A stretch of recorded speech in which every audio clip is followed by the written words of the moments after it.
ফল খাওয়ার পর মানে প্রথম মাসে বাড়লো 8 কেজি 400 ছিল, তারপরে প্রথম মাসে যখন ফল খাওয়ানোর পর 8 কেজি 600, আর পরের মাসে এই মুহূর্তে একটু আগে যখন ওজন হলো তখন হলো 8 কেজি 800।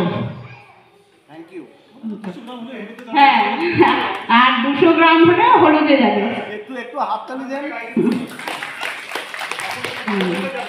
আমরা চাই আমাদের এলাকায় কোনো লাল বাচ্চা না থাকে।